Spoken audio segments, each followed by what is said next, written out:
ಓಂ ಗಂಗಣಪತಯೇ ನಮಃ.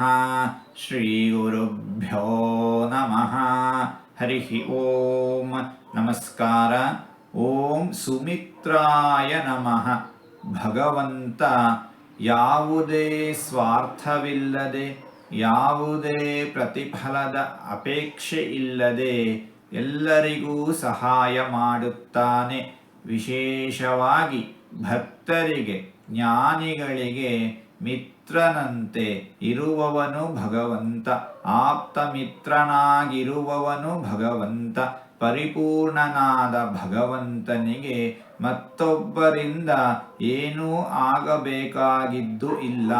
ಹೀಗಿದ್ದರೂ ಸಹ ಯಾವುದೇ ಪ್ರತಿಫಲಾಪೇಕ್ಷೆ ಇಲ್ಲದೆ, ಸ್ವಾರ್ಥದ ದೃಷ್ಟಿ ಇಲ್ಲದೆ ಭಕ್ತರಿಗೆ, ಜ್ಞಾನಿಗಳಿಗೆ, ಜೀವಿಗಳಿಗೆ, ವಿಶ್ವಕ್ಕೆ ಅನುಕೂಲವನ್ನು ಮಾಡುವ, ವಿಶ್ವವನ್ನು ರಕ್ಷಿಸುವ, ವಿಶ್ವದ ಹಿತವನ್ನು ಬಯಸುವ ನಿಸ್ವಾರ್ಥಿಯಾಗಿದ್ದಾನೆ ಭಗವಂತ. ಇಂತಹ ಭಗವಂತನನ್ನು ಸುಮಿತ್ರಾಯ ನಮಃ ಎಂಬುದಾಗಿ ವಿದ್ವಾಂಸರು ವರ್ಣಿಸುತ್ತಾ ಇದ್ದಾರೆ. ಹೀಗೆ 4 ತೊದಲು ಮಾತುಗಳನ್ನು ಆಡಿದ್ದೇನೆ.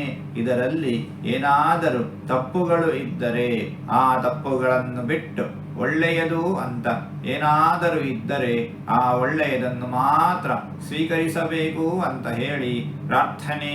ಈ ನುಡಿಗಳನ್ನೆಲ್ಲ ಆಡಿಸಿದ ಭಗವಂತನಿಗೆ ಸರ್ವವೂ ಸಮರ್ಪಿತ. ಸರ್ವಂ ಶ್ರೀಕೃಷ್ಣಾರ್ಪಣಮಸ್ತು.